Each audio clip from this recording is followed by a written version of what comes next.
ये कहानी है दो दोस्तों की और उनकी दोस्ती की शुरुआत हुई थी अभी कुछ दिन पहले हॉस्पिटल के कमरे से, जहां पर वो दोनों एडमिट थे। तो दोनों में से जो एक था उसको अभी कुछ दिन पहले एक पैरालिसिस का अटैक आया था, जिसकी वजह से गर्दन के नीचे की उसकी पूरी बॉडी पैरालाइज हो गई थी और वो अपनी एक उंगली तक नहीं हिला सकता था।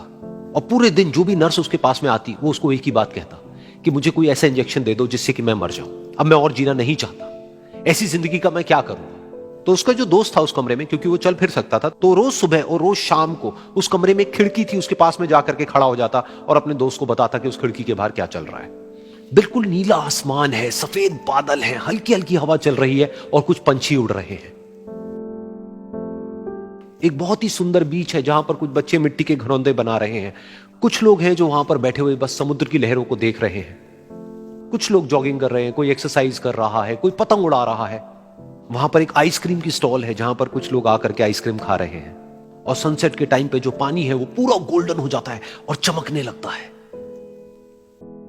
तो शुरू में तो जब उसने वो सब बताना शुरू किया तो उसके दोस्त के ऊपर ज्यादा असर नहीं हुआ, लेकिन धीरे धीरे उसके अंदर जीने की चाह जागने लगी। अब वो सुबह का इंतजार करने लगा कि जल्दी से सुबह हो और मेरा दोस्त मुझे बताए कि आज यहां पर क्या हो रहा है। कुछ दिन तक ऐसे ही चलता रहा। फिर एक दिन जब वो सुबह उठा तो उसने देखा कि सामने वाला बेड खाली है। फिर उसने नर्स को बुलाया और उससे पूछा कि क्या वो डिस्चार्ज हो गया है। तो नर्स ने कहा कि आपको तो उन्होंने बताया होगा, उनके पास कुछ ही दिन बाकी थे और कल रात को ही उनकी डेथ हो गई है। ये सुन करके उसके अंदर की उम्मीद पूरी तरह से टूट गई, क्योंकि सिर्फ उसका दोस्त ही था जिसने उसको बाहर की दुनिया से जोड़ा हुआ था, जिसकी वजह से वो जान पाता था कि बाहर क्या हो रहा है और ये दुनिया कितनी खूबसूरत है। तो कुछ दिन तक तो वो रोता रहा और उसने जीने की चाह छोड़ दी।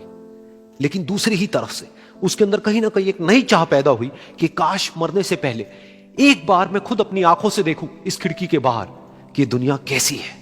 जैसे जैसे उसकी ये चाह बढ़ने लगी, उसको अपने अंदर एक अजीब सी एनर्जी महसूस होने लगी। और फिर एक दिन उसने अपनी पूरी ताकत लगा दी और किसी तरीके से वो बेड से नीचे गिरा और पकड़ पकड़ करके किसी तरह से उस खिड़की तक पहुंचा। फिर उस खिड़की को पकड़ करके वो खड़ा हुआ और खिड़की के बाहर देख लिया। लेकिन खिड़की के बाहर देखते ही वो गुस्से से भर गया।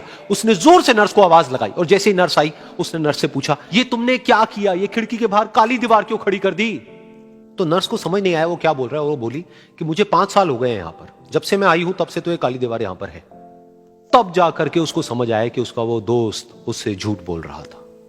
और उसने नर्स से पूछा, अगर ये काली दीवार पिछले 5 साल से यहां पर है तो मेरे दोस्त ने मुझसे झूठ क्यों कहा। तो नर्स थोड़ा सा मुस्कुराई और बोली कि मैं ये तो नहीं जानती कि उन्होंने आपसे झूठ क्यों कहा, लेकिन मैं इतना जरूर जानती हूं कि जो भी कुछ उन्होंने आपसे कहा उसी वजह से आप अभी अपने पैरों पर खड़े हैं। तो इस कहानी से हमको यह सीखने को मिलता है कि जो हमारे शब्द हैं, जो हमारे वर्ड्स हैं, जो हम अपने मुंह से बाहर निकालते हैं, उसमें इतनी पावर है जिसकी कोई हद नहीं है। वो किसी आदमी को गिरा भी सकते हैं और उसको उठा भी सकते हैं। तो अब आपके ऊपर है कि आप अपनी इस पावर को यूज करते हो या मिस यूज करते हो।